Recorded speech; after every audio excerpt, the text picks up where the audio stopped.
Hello there, ladies and gentlemen, and welcome to another episode of Cookiecast. Today on Cookiecast, we've got a movie cast of sorts. We're joined by one of our previous podcast guests.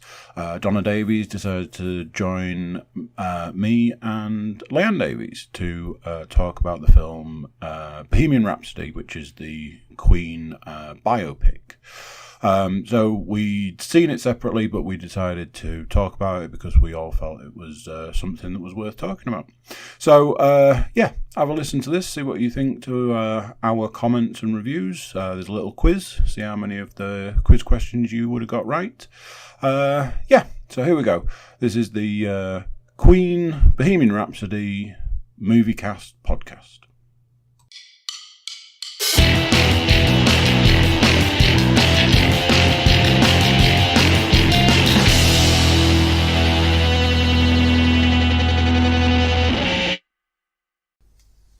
Now, talk now. Is that a proper Deadpool painting? Well, that looks better. Yeah, printed. Canvas. Canvas thing, yeah. Are we sure? I don't know if that looks any better. Hello.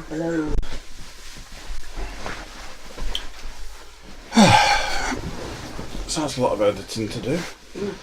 Oh, that does look better. Yeah, big lines, big blue lines, those are the ones you want. Not the little ones that mean that you have to send podcasts to the sun. You need to do the sound check, you know.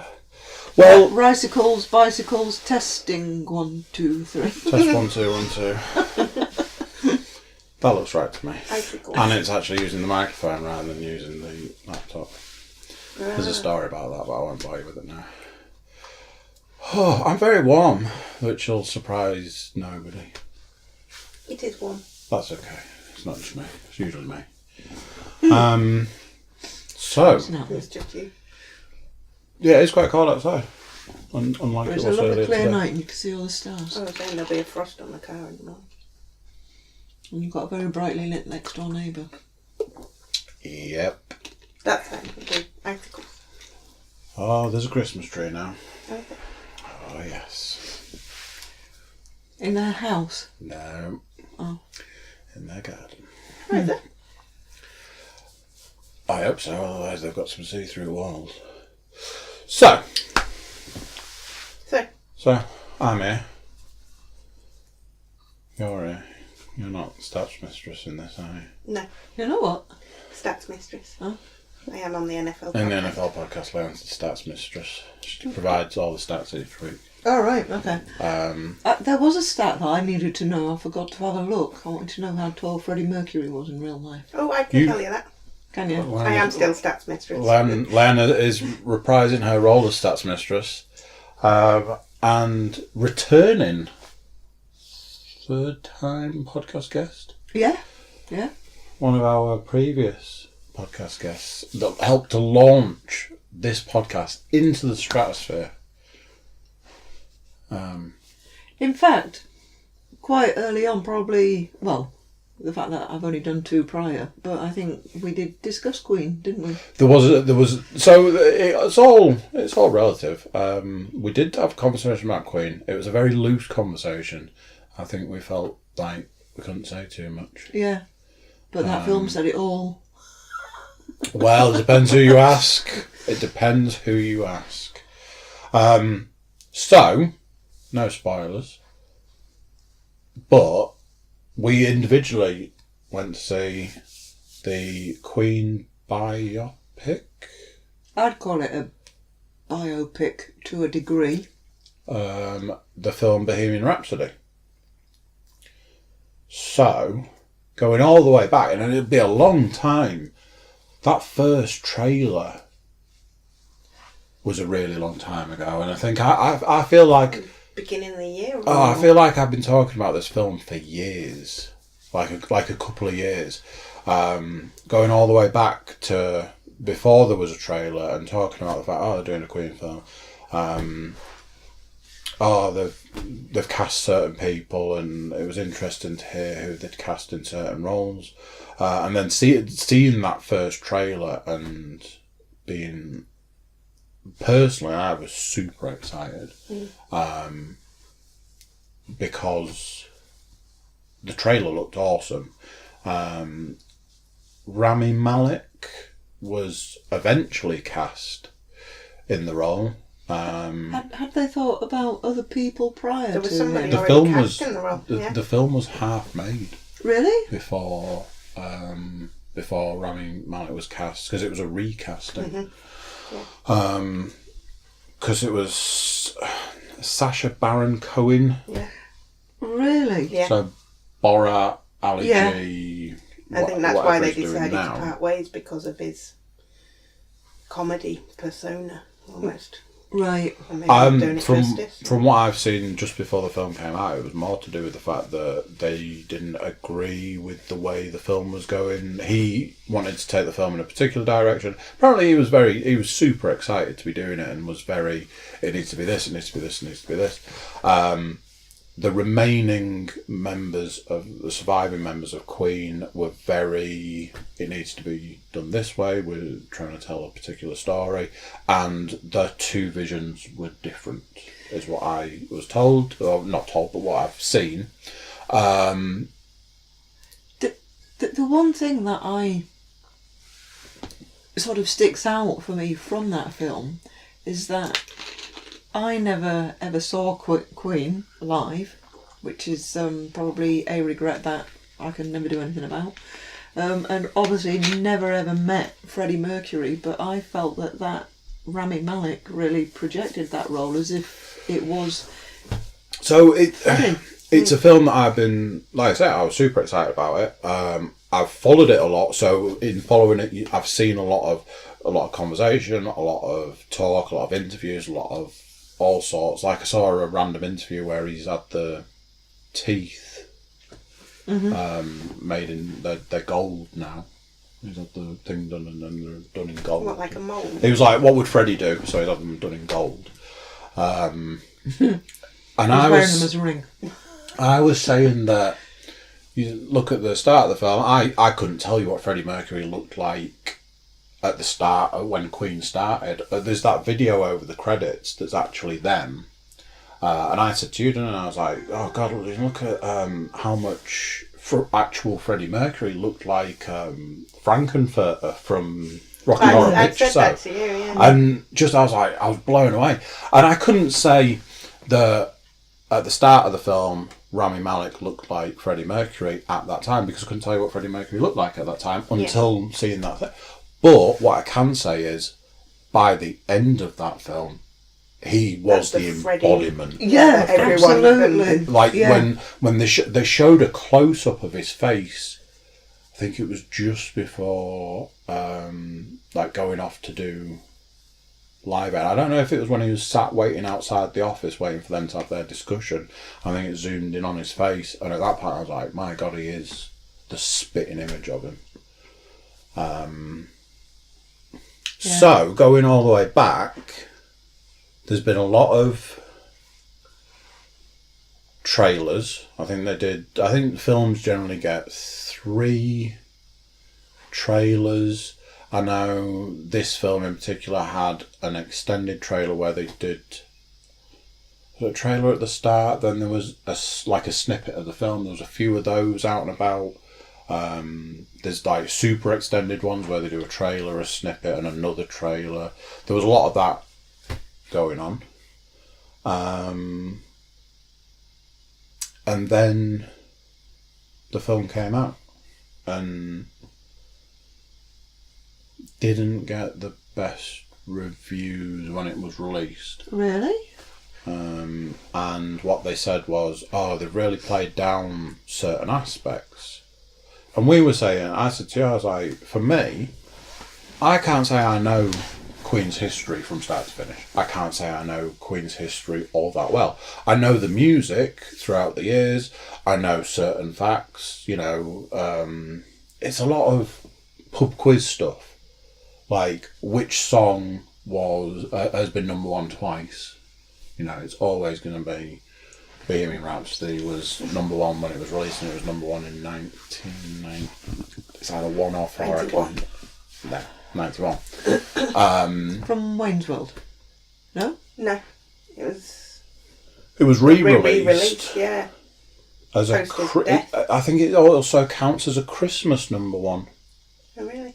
I think. Well, it was back when it came out originally in Yeah, so 1975 there's all these into 76. Yeah, there's all these facts. We played a game one night where we were trying to, like, one of the lads had looked up some information about Queen, and it was about their number ones, and they only ever had 5 number ones, and the game was named the Queen number ones. It was surprisingly And difficult. they are so obscure. Because all I can tell you is, anything you think it would be, it isn't. What, like We Will Rock You? Yeah, like all the big ones, because you go.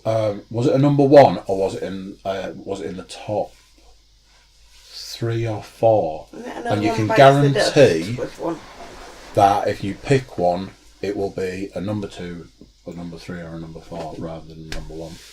And there's some really obscure ones. So I can't say I know Queen's history over well, but I know various things. I know the music more than I know anything about the history. And there's this thing going on at the moment around reviews. I found a thing with reviews that talk a lot about reviews for games and reviews for films, that the review is generally nothing like what it's actually like. But isn't Based on that your just experience? Yeah. But isn't that also just one person's opinion, just their view of? Well, a review is done by a reviewer. It's one person going to the cinema to sit down, or they get a pre-screener or whatever. They sit down, they watch it, and they go, "My opinion of this film is this." And you've got to think there are some people in those positions that might work for massive companies that people rely on for reviews, so it can influence people. Yeah. As to whether they go see it or not. Yeah, absolutely. Could be like a movie And magazine or anything. if that reviewer was a huge Queen fan and felt like nothing could emulate Queen, then they're going to go in there already thinking. It's strange, isn't it? Because a lot of the time, a lot of the reviews you see starts with, "I'm a huge fan of X, and this was terrible." Yeah. And often, something that I've spoken a lot about with a couple of people around, if you're a huge fan of something, like if you're a huge fan of a comic, you read a comic and you're like, this character's the best superhero or whatever, and then they make a film and you go and see the film and it's nothing like the comic, you go, it's terrible, it's awful, worst thing I've ever seen. But then you get people who go, "I've never read one of the comics, but I want to go and watch a good movie." They go and watch it come out. "That was brilliant. That was fantastic. That was wonderful." Yeah. And I think, that's what I'd said to you particularly anyway, that you've got to go and watch the film with an open mind. Because you can't go there thinking, right, this is a film about a particular album, a particular event. It's just about Queen. It was just about too many different things that you've got to just sort of, and we've already said, was it or not a biopic? Take a step back, really, to appreciate it. So there seems to be a spate of these at the moment. So there's the Queen one, we're very quickly going to be followed up by the Elton John one. And the Elton John one, I think it's very clever that already they've called it, they've said it's based on a true fantasy. To get round it's absolutely bang on exactly at what happened, and there's a lot of elements in the trailer where you look at it and it's like almost very surreal. So they're doing this was his life, kind of. That's because well, it's a bit different with Elton John because he's still alive. And he can for Freddie, give them that input. They've had to sort of recreate things where they don't really know what specifically I happened. said to you, I was like, you do not know what happened. You can't say that Freddie Mercury had that conversation with that person at that time, but you're trying to tell a story from A to B. And additionally, the other members will all have a different perception of Freddie as well, so they'll sort of try and give you as much information, or whoever's writing it, as they can, but it's all going to be very different to what the next person who knew him very well. And unfortunately, and this is something that a lot of, I've sort of seen a lot being said, they will also have their own agenda. So a lot of the criticism around this film in particular is that the remaining members of Queen had certain messages they wanted to get out. They had certain things that they wanted to cover up. They had certain things that they didn't want the film to focus on. I remember we watched Straight Outta Compton, and that's a great film. Watched it, enjoyed it, wonderful stuff. And then I spoke to someone literally the next day and was like, "Oh, I watched Straight Outta Compton last night." And they were like, "Oh, that's interesting," because my brother was a huge NWA fan and said that it's nothing like what actually happened. And when you trace it back, it was Dr. Dre had attempted to cover up X number of things. Certainly from his life, there's a bit in the film where there's just this really random thing happens that's never explained. But if you go back to the history of it, there was all this stuff going on that Dr. Dre wasn't painted in the best light. But when Dr. Dre is producing that movie, we'll just cover that bit up. A lot of stuff in Bohemian Rhapsody was about Freddie and behind closed doors, like that loneliness that he seemed to experience. And nobody's going to know that he sat in his house and tried to ring Mary when she wasn't there or things like that.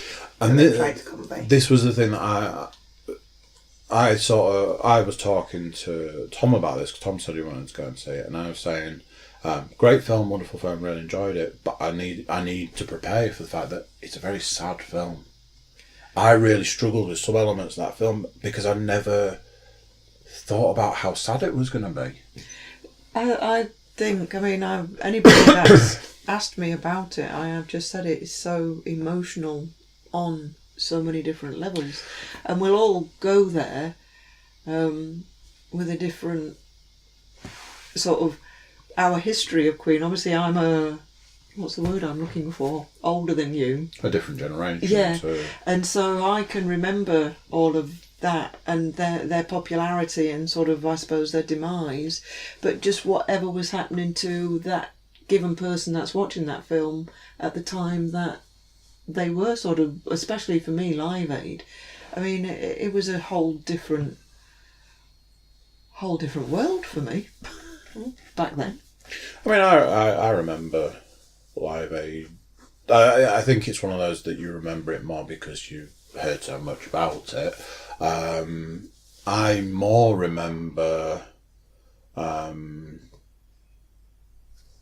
what was done in Bennett, like the Freddie Mercury benefit, was it? In his honour? Yeah.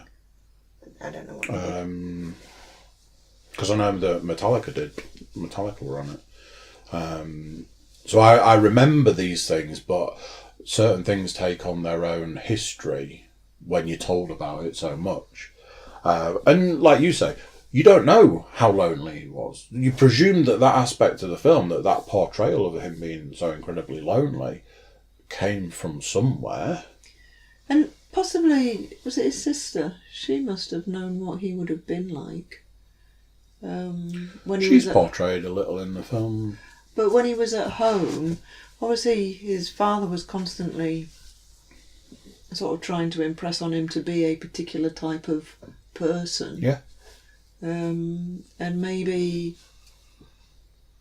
that comes across, that information needs to have come from somewhere. You can't just make up, well, I suppose that's artistic license, isn't it? To make things up. We were saying about that, weren't we? Artistic license goes a long way. But for that to have been so emotive as well, you sort of feel that there is something solid behind it. Must be some truth. Yeah, it's got to come Otherwise, from somewhere. It's just portraying. Otherwise, you're going, he was just miserable. He was just lonely or whatever. I said to you, there was one bit that I was a little bit like, that definitely doesn't. That it felt out of place. His speech. I don't know if this counts as spoilers. His speech right at the back end, where he's saying that he didn't want to be a poster boy for AIDS and things.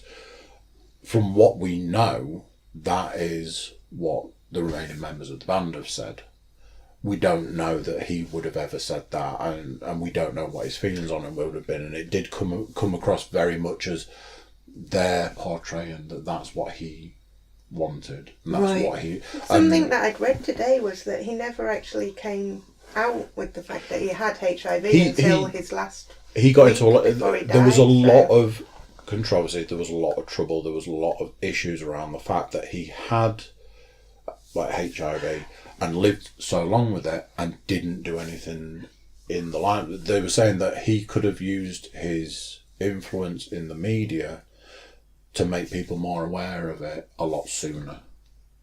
And he didn't do that. He hid the fact that. And just going back to that, because he met that man, didn't he? And sort of knocked on his door eventually. And possibly that man appeared to be his soulmate. Maybe he told him everything about how he had felt prior. Yeah. And that's where the loneliness and maybe a lot of the things- information came from Mary Austin as well, because he was still in contact with her as well, Yeah, and yeah. saw her as his soulmate.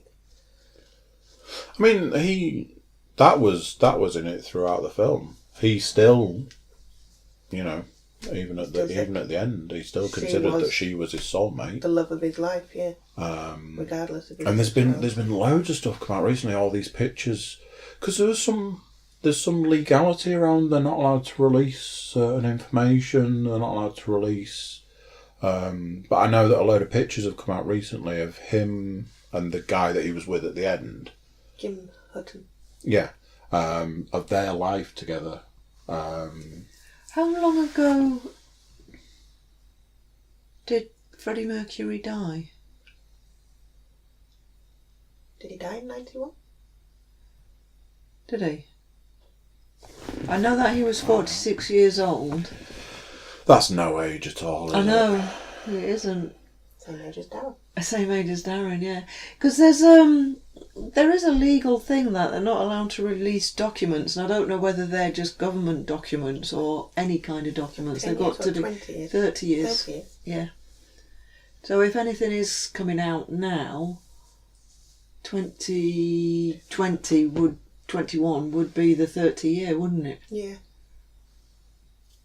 There were some pictures that 91.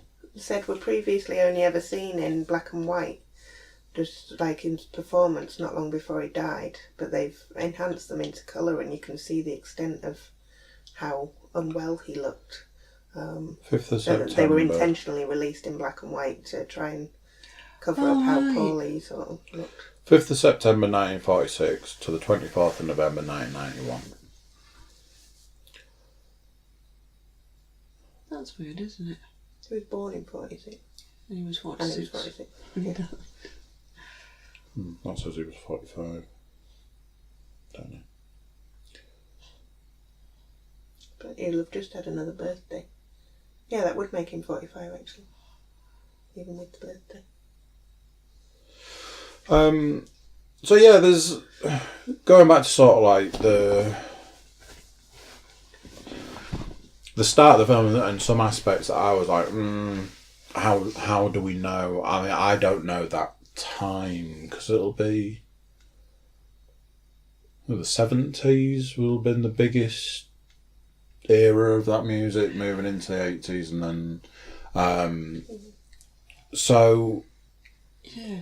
I wasn't sure whether he was portrayed, I don't quite know how to word it, but very outwardly gay at a time.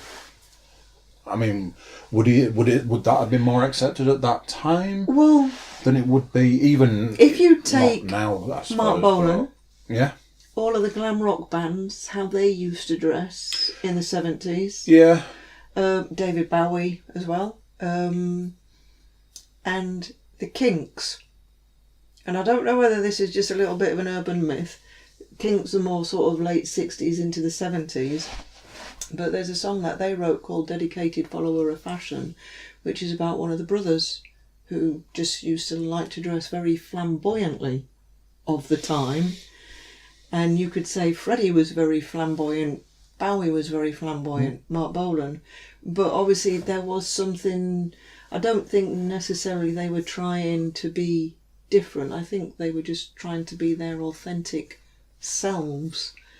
But it just probably wasn't. So the possibility that it was more accepted, I don't know whether it will have been, like, certainly the 60s and 70s was the time of the free love and coming out of that sort of hippie flared trousers, era. platform shoes, those styles are very iconic, very loud, very, like, the clothes were all like the bright colours and things like that. So maybe it's not that big a jump to presume if he was walking around saying darling a lot and things like that, that it's, to me it stood out, and to me it's something that I was like, you have to question these things because you're being told a story of something that actually happened, but we've got no way to verify whether it happened. So is that just for the screen? Is it for, come back to artistic license?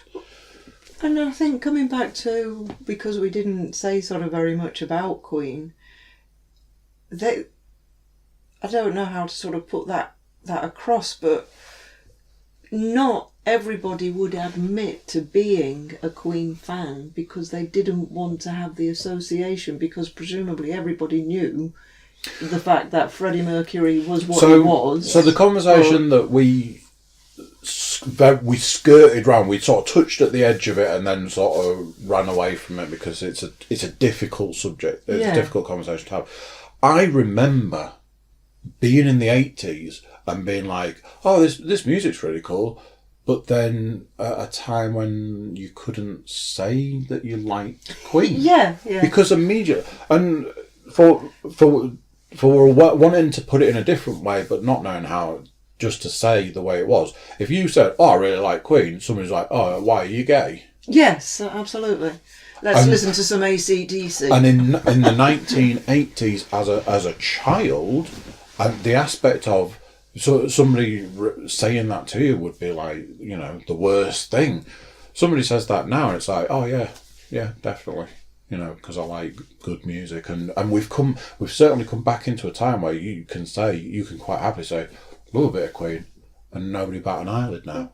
But there was a time, and this is what we touched on, that we sort of, like I say, we touched on it and then we sort of moved away. It was a little bit taboo. There was a time when you couldn't say, oh, I love Queen, because you must be gay then. Yeah. Connotations of it. No, I just like good music.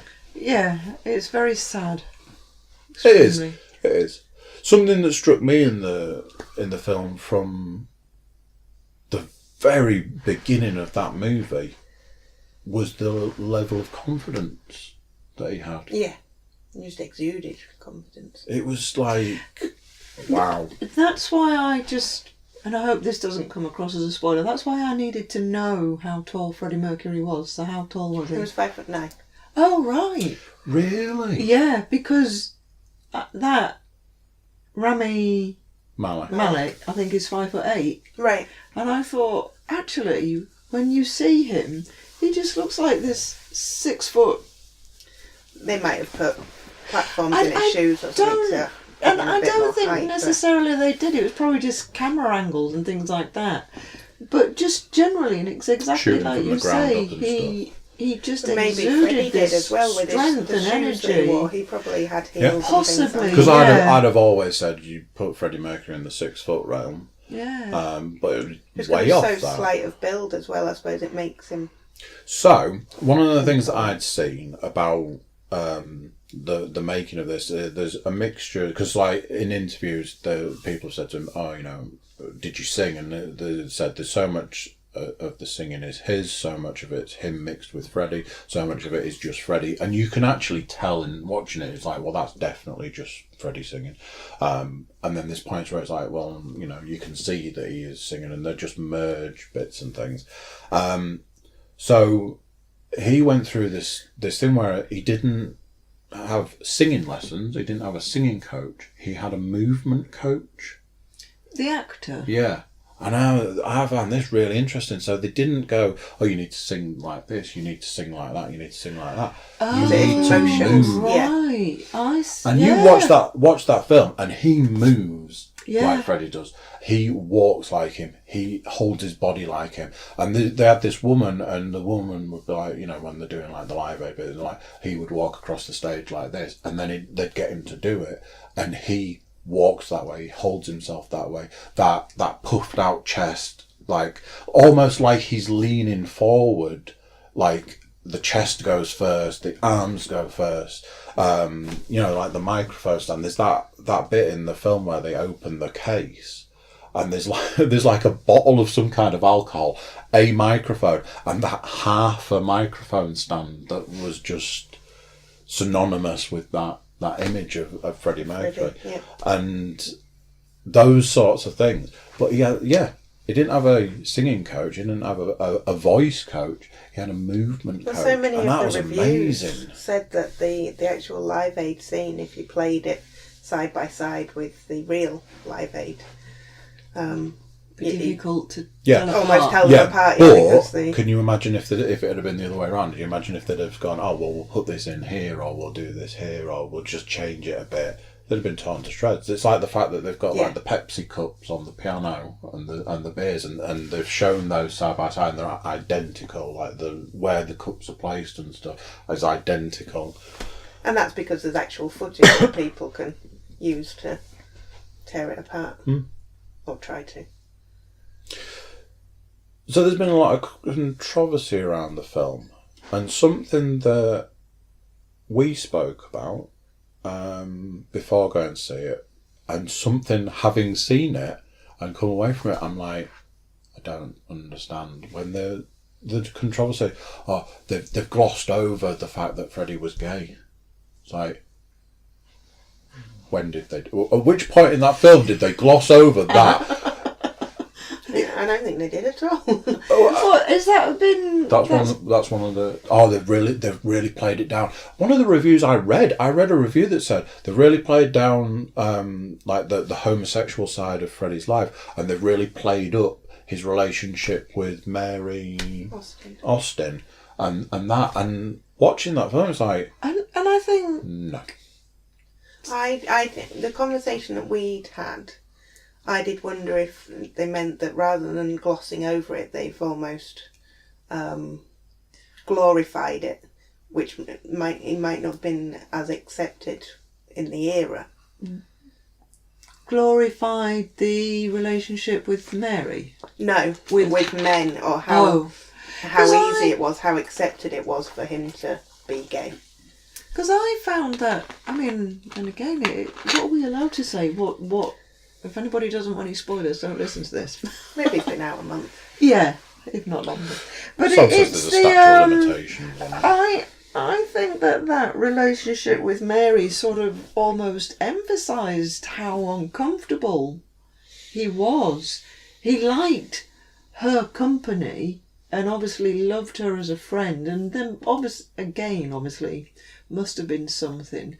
But you could just see him wanting to pull in another direction, and maybe that's just because we know that that's what he was doing wasn't the truth about him. But it did make me think that it was sort of just, well, it was just he needed to be in a relationship so that he could be accepted by all of the media and everybody else. And that's, so I don't think that was toned down particularly. There's a line in the film, like when all the cameras are flashing and he's a bit, and somebody says to him, asking him about his sex life, and he was like, "Why do you need to know about my sex life? I make music." And that very bizarre line was said, wasn't it, about, does it bite? It's you can understand that he would, at that point in time, probably have needed that heterosexual relationship once he started going into the limelight and getting more popular and stuff. Something that I don't think I realised, and I haven't looked into this, which I probably should have done before this, but that Queen songs will be credited for who wrote it. So it wasn't written by Queen, it was written by which member of the band wrote it, and presumably they were all writing songs. There was that one that kept going on about something about a car and stuff. And the agreement that they made towards the back end was that from that point on, it would just be Queen. They would be quoted as Queen. This is probably something that you do know, but the lyrics to Supersonic Man Out of You, what's that? Don't Stop Me. Don't Stop Me Now. Yeah. You do know what that song is all about?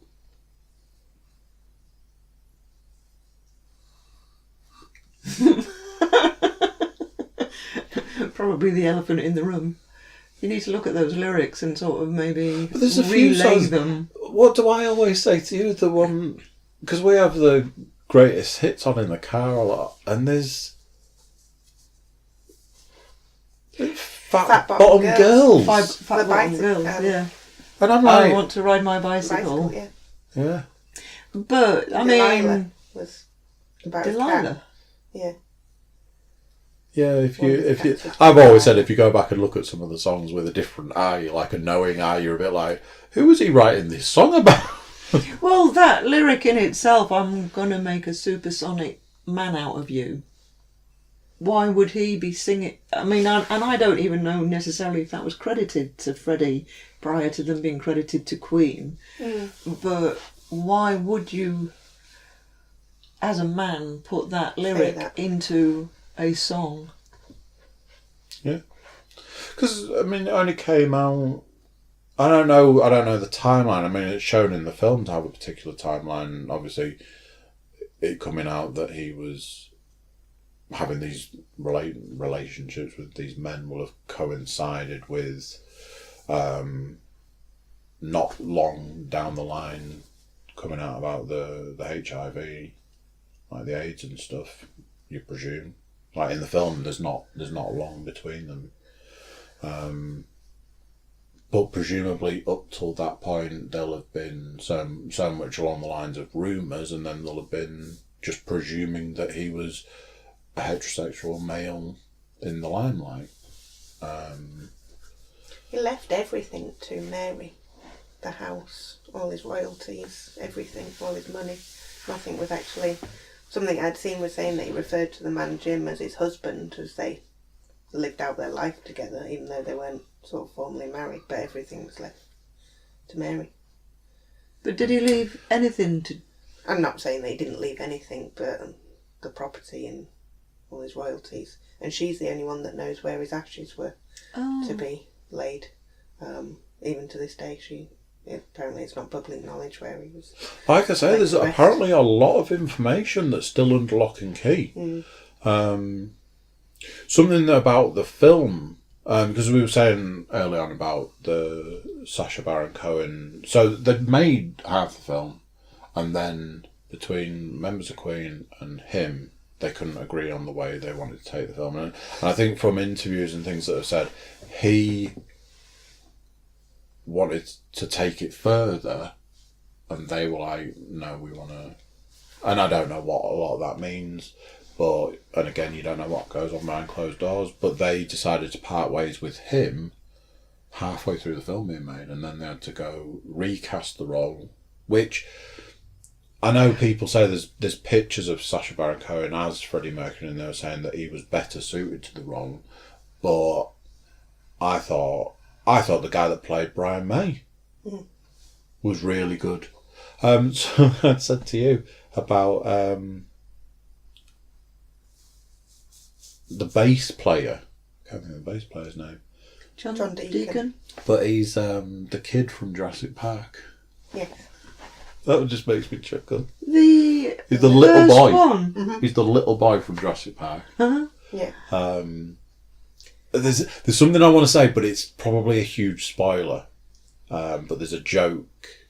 The one that Lianne didn't get. Yeah, there's a quite obvious joke. It's brilliant. That I was just like, very good. Yeah. So there was that. There was also a directorial change. So Bryan Singer is credited as being the director of the film, but he only directed part of it. and it's actually directed by Dexter Fletcher of Lock, Stock and Two Smoking Barrels and Press Gang fame. Press Gang. Press Gang was a TV show in the 80s. But he is directing the Elton John film. Right. But he's not credited because something to do with the American Film Board, depends how much you've directed, depends whether you get credited, and somebody had asked him who was being credited as director, and his answer was it doesn't matter. And just, the film just needed to be made. I'm not sure that the Elton John one will have the same appeal for me particularly. I'm interested enough. I was super excited for the Queen one, but I'm still interested in the Elton John one. I like the looks of it. I like the look of the trailer and stuff. There are a couple of tracks that I quite like, but there's just, I don't know what it is. Rocket Man. Yeah, and Yellow Brick Road. That sort Tiny of. Dancer. I have this thing about Tiny Dancer, but I think I. Is that Almost Famous? Yeah, but I think I prefer Dave Grohl does a version of Tiny Dancer. And it's brilliant. He gets so far, he's like, we don't care about this bit. Let's just do the chorus again, and then just does the chorus again. And it's acoustic as well. It's beautiful. It's really weird because it's funny and beautiful. I think Tiny Dancer's a beautiful song. But yeah, Dave Grohl's version is very amusing. You've got some facts. Yeah, I was just checking them because I thought one of the things that I had was about the director, but it wasn't. It's about the producer. Okay. Do you want me to run through them?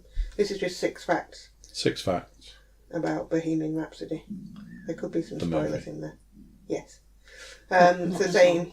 Sorry? Not the song. No, it's about the movie.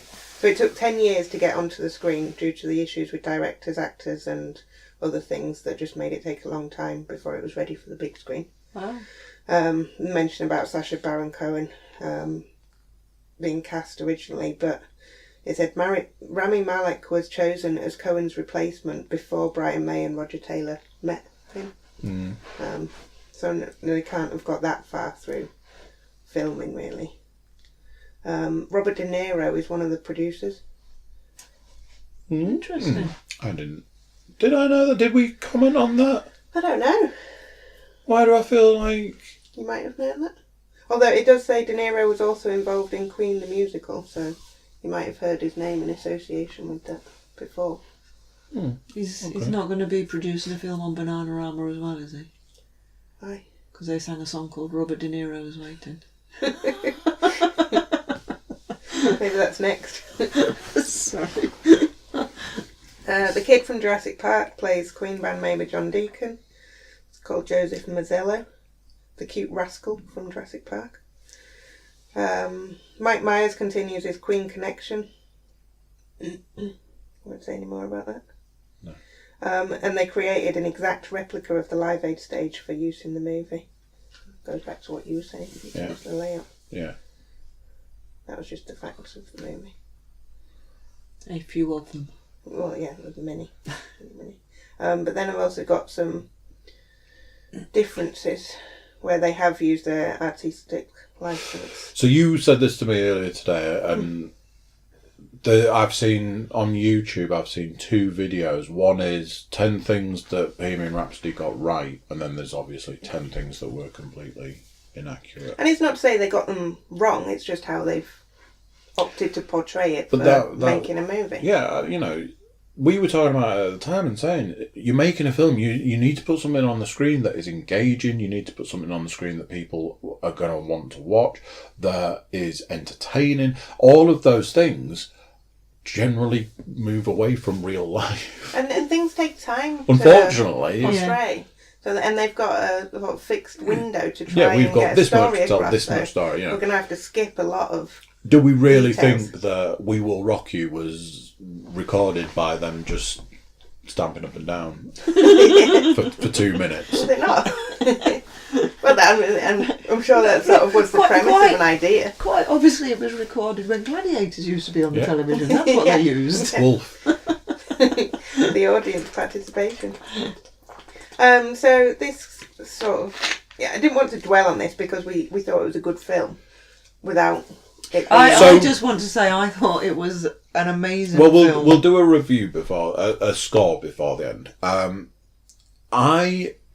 I feel like I've purposefully not looked at anything since watching it. Because I know out there in the world of the internet and all over the place, there will be, here's everything that's wrong with that film. And I don't necessarily need that. You don't need to know that. No, you can only go in. I enjoyed it. And the one thing that's coming through, and this is a separate thing to this film, but the one thing that's coming through, and I think that's come through this podcast is reviews mean nothing these days. Yeah. And that is the one message that is coming out in everything I see. Reviews don't mean anything. If they do, but there isn't a one size fits all. No, and I think it's quite sad really, because I've noticed more and more recently on that horrible media page, Facebook, that people constantly are, can somebody recommend this or can somebody recommend that? Recommendations. And they can be on absolutely anything.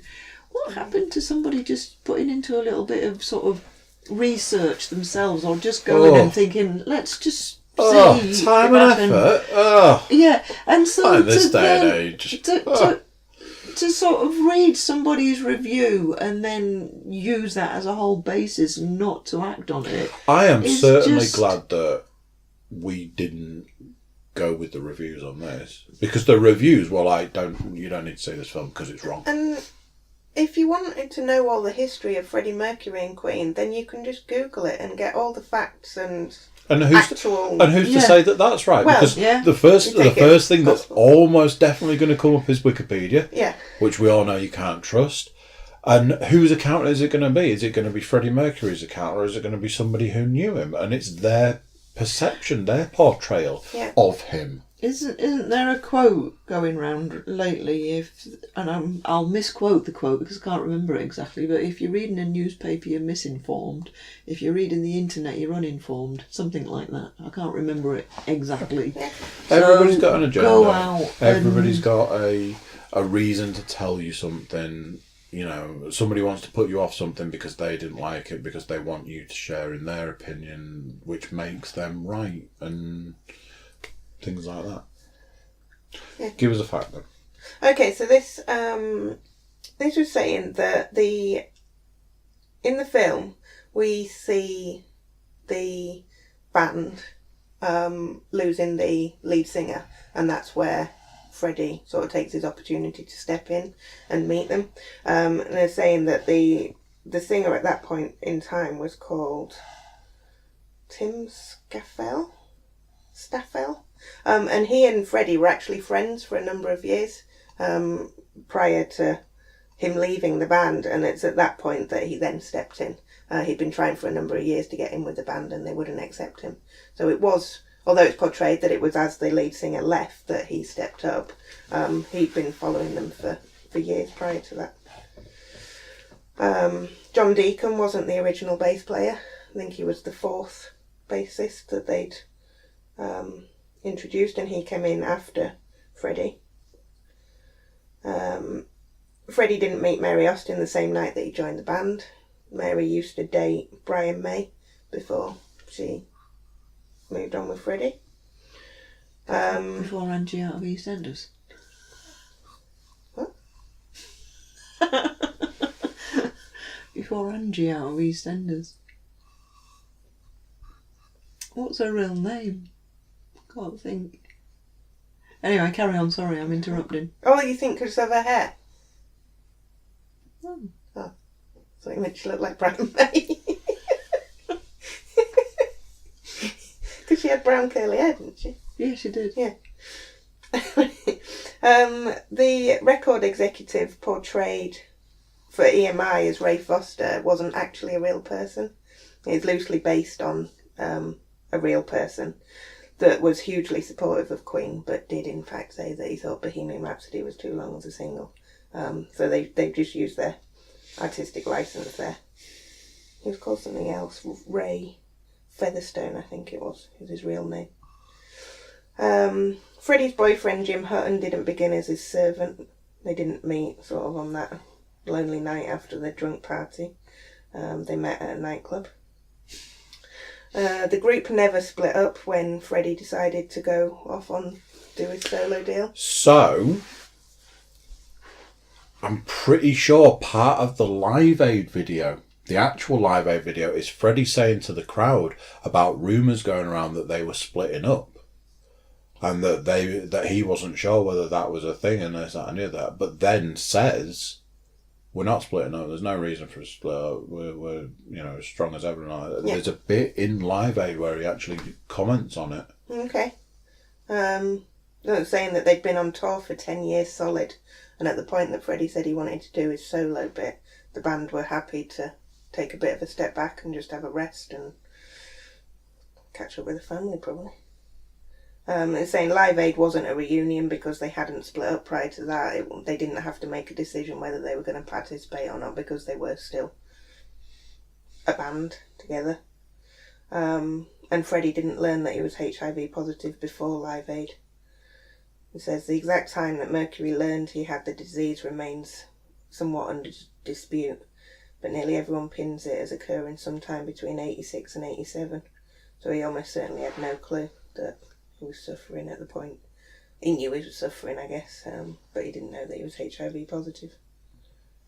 But there's nothing in there that makes me go, well, that film should be burnt. No. It's completely inaccurate. That to me just says artistic license. Yeah. You're trying to make something entertaining.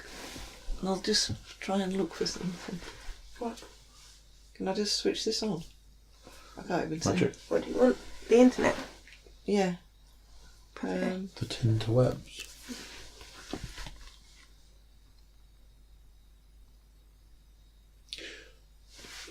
Did you say that you had... Am I losing you all of your facts? One more. No. Oh. Yes. You had one more thing. Yeah. Have you got anything else you want to say about it before we give about it the film? Score? Oh no. No. No, you It was good. You thought it was good? Yeah. I thought it was good. Thoroughly enjoyable. I thought it was exceptional. Yeah. It made me quite... I said this at the time, I think. It sort of raised a level of emotion in me, similar to how The Theory of Everything made me feel when Eddie Redmayne played. Something that struck me, and I explained this when I was talking to Tom. These what can be called rise and fall films. The rise, the fall, and the rise again, or the rise and the fall of whatever. Straight Outta Compton, prime example. A band generally that starts out small, they slowly or gradually become very successful, and then the money, the drugs and the alcohol and the women take over, and then it's just a descent. Boogie Nights would be a rise, fall, and ever so slight rise again movie. Yeah.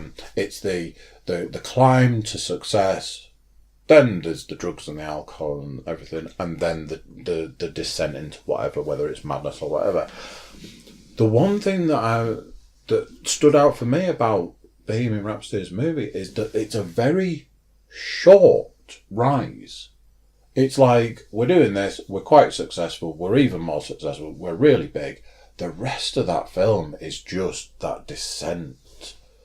There's a lot more fall than there is rise. And obviously, from a certain point, you are sliding towards, Freddie's death. So there was not going to be a rise again. On the other side. And I suppose the difficulty with that film, because it wasn't necessarily about Freddie Mercury, but essentially You It said, is. didn't you, that you have to go and watch it, not going, I'm off to see a film about Freddie Mercury. You have to say, I'm off to see a film about Yeah, Queen. it's not Freddie Mercury's life story. It's essentially, but Queen are still performing today Yeah. Yes. with Still going now? 2, 3 of the. I know Roger. Can't even remember his name. Taylor. Yeah, Brian May and is John Deacon still, but I know. I mean, Paul Rogers obviously stepped into He did for Freddie quite a while Mercury's as well. shoes for But it's not him now. It's No. a younger lad. Yeah. So Queen as a band It's still. are still performing today. Yeah. Yeah. And sort of Oh, for new them, it's- stuff and old stuff. Yeah. Yeah. So I suppose, although essentially it's not a story about Freddie Mercury, I mean, he was such It's a focused huge part of it. on Queen, whilst Freddie was yeah, the main frontman. yeah, absolutely. And I think that's probably what, I know you've already touched on it a little bit with the Elton John one, that's what I might sort of struggle with, because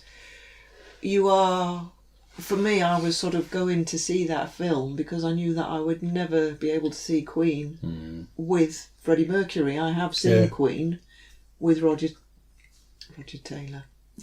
Paul Rogers. Paul Rogers. And I think I was going to say as well, But- the difference between the Bohemian Rhapsody and the Rocket Man is that Elton John is still alive. Whereas the sort of Bohemian Rhapsody is set, telling a story that people would never have known. Yeah. What score did you give it? A solid 9. Oh, well. 5. 9 out of 5. Yeah. I'm turning Would it say all the again. way up to 11. Yeah, I mean, it's an 8 or a 9 for me. I'd say 9 on the basis that I can't pick any faults with it. I will definitely get it when it comes out. You know, even having seen it at the cinema, I will definitely get it when it comes out and definitely watch it again. Yeah. No doubt. And potentially, it's one of those that I feel it's probably not the only time I'll see it at the cinema, and it's not like I'll get it just to watch it one more time. So yeah, definitely 8, 9 out of 10. If you had to score it, I've already given you my score. 11. I'm turning it all the way up to 11. Out of 10. No, I just thought it was an absolutely incredible film. I loved it. There's so many elements about it. Like I say, the fact that by the end of it, he was the spitting image of Freddie, says a lot to me. That I'd seen something just before it came out, because like I say, I really, I watched a lot of videos, I watched a lot of interviews. I really tracked that film through. There was a point where somebody was saying, like, the pre-screenings that people were seeing were saying it's Oscar worthy, that he'll probably get an Oscar for. Yeah, for they're his saying that portrait. now, aren't they? Yeah, he's probably going to walk away with an Oscar. Oh no, I thought Brian May was saying they should. And if that's the case, that wouldn't surprise me, and I think that'd be absolutely bang on. Yeah, it'd be huge. So what have you got for us at the end? Oh. Because that's my stomach suggesting. This is your Freddie Mercury quiz. Oh. Do we need a pen and paper, or can we just No, blurt out the just answer? shout out between you. So, what was Freddie Mercury's real name? Fakwa. Close. Farouk. Surname? Can't remember. It's quite bizarre. It's not sort of a name you encounter every day. It's just It's a one of those if you knew Persian it. surname. Yeah. You look like you might have a I know it. This is the problem. I hint know of it. something. Give us a clue. What does it rhyme with? How many syllables is it? Balsara. Oh, Yeah. Farouk. Balsara. Farouk. Farouk. Okay. Where in Tanzania was Freddie born? Have you seen the film? Yeah. We should know there'd be a quiz afterwards. I didn't sort of focus on them facts. I just liked it for its music and the portrayal of him. The little. Yeah, I mean, it's mentioned. Whereabouts in Tanzania? How many places in Tanzania do you know? Not very many. Having been there as well. I really want to say. Was it the foothills of Kilimanjaro? I really want to Because there say aren't something, even any. but I'm like, no, because if it's wrong, it'll make me look really stupid. I don't know if it's still a place now. Was it Kuala Lumpur? No. That's its own country, isn't it? Yeah. See, and this is another one that I know. It's like, how many places are there in Tanzania? I'm sure there's many, to be honest. I remember staying in a hotel there and climbing a mountain. go on. Zanzibar. Oh, for goodness sake! That's that song by. I want to say Madness, but maybe it isn't. Anyway, carry on. Alright, you can have a guess at this one. At what age did Freddie start taking piano lessons? 8. 6. And the other one? 7. We were close, but no cigar. Split the difference. Which band were Brian May and Roger Taylor members of when they met Freddie? Oh, God. Smile. I was going to ask you before when you were talking about the band, what was the original band called? Should have asked that. I'd have known it as well. True or false? EMI Records chose the band name Queen. False. False. Yeah. Well, that was well portrayed in the film. That was very well If portrayed. it was Yeah. true. Yeah. That was false. Freddie was known for his overbite, but how many extra teeth did he actually 4. have? I'm not even trying. That wasn't in the film. I didn't realise he actually Had Yeah, it extra is. teeth. had extra teeth. Is it?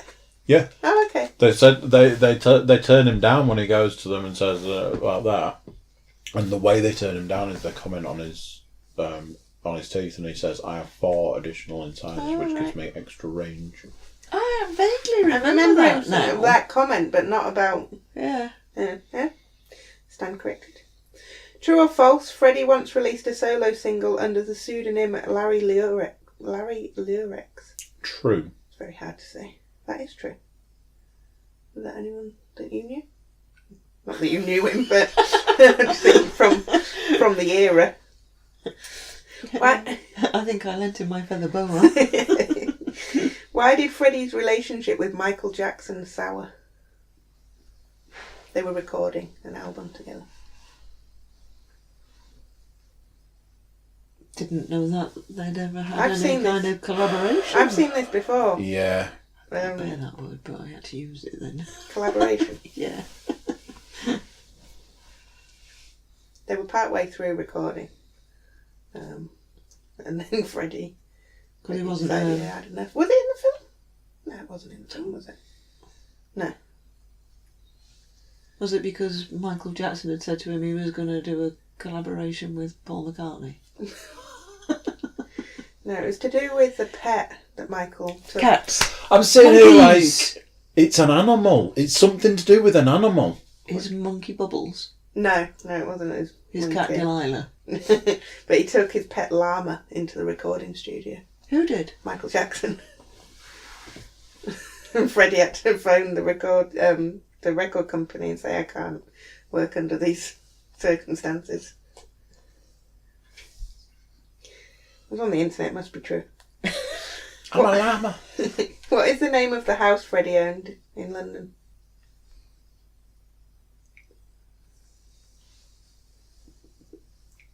Cat's Haven. No. It's called Garden Lodge, which is where Mary Austin lived afterwards. How many Queen songs written solely by Freddie Mercury reached number 1 in the UK charts? Didn't you say that they only actually So had they only did 5. 5? They only had 5 number 1s. That's Queen. As Queen. To my knowledge. So I'm going to say 1. I'm going to go with 3. 1. Which one? This is the thing, because I can't remember, because they're so... they're never going to... Isn't it... What started it was that I was asked, which Queen number 1 is one word? I remember you telling me this. And isn't it Amor or something? Okay. I can't remember what the answer was. I don't know. It's the obvious one. Bohemian Rhapsody. Yes. Mm. I thought that would have been That all I of would them. have thought that would be... Yeah, very much so. Mm. Okay. Last one. Which was Freddie's only solo number 1 song? Isn't that the same question? No, as a solo singer. Sorry. As a solo singer. I'm going slightly mad. No. I like that song. As a solo singer, that when he went solo, so he wasn't singing with anybody else. Yeah, but it wasn't number 1 whilst he was... Just explain to me what solo means again. Sorry. It said it So he was didn't on his reach own. number 1 until 20 months after he died.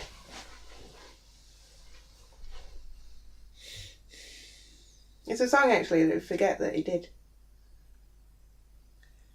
Because I just want to say songs that he sang with other people. I was just about to say, it'll be the one that he did with... The Montserrat person. It'll be the one that he did with... Such and such, yeah. David Bowie, but I'm like, well, that's not solo, is it? Yeah, yeah. No, I'm struggling Under that he did a pressure. solo song. I don't know. The answer is Living on My Own. Oh. Okay. Maybe that's where they got the information from.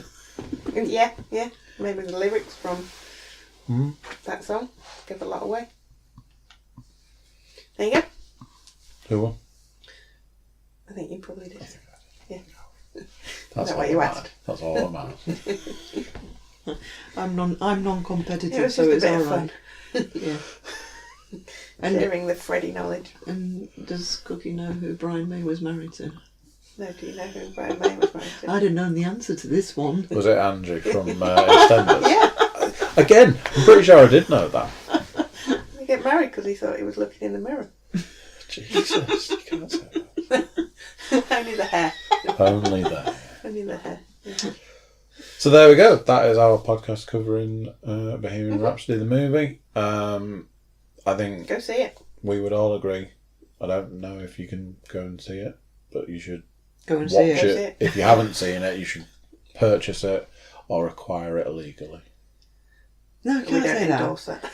No. I know we but don't we don't endorse that. endorse that. No. But if you can acquire it illegally, then get a couple of copies. Yeah. Send us one. So we can watch it again. No, it was amazing. There we go. Thank you for coming. Thank you for coming to join us. Return into the podcast. A return. Who is this person? Do Donna they have a name? Davies. Okay. Donna Davies. Donna Davies, double D. One relative, a possible relative of somebody in this room. Possibly. Possibly. We cannot confirm. Yet to be confirmed. I can say there's a probability involved in that possibility. There's a possibility. I second that emotion. Right.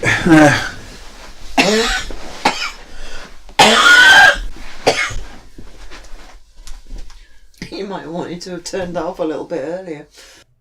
So there you go then. What do you think to that little movie cast on the Queen movie?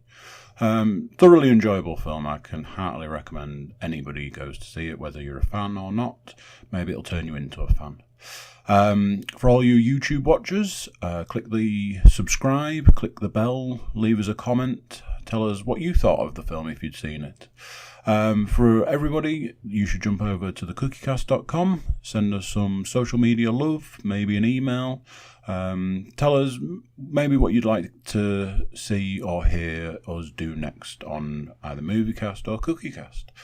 But then, till next time, I will see you then, and I'll say bye-bye.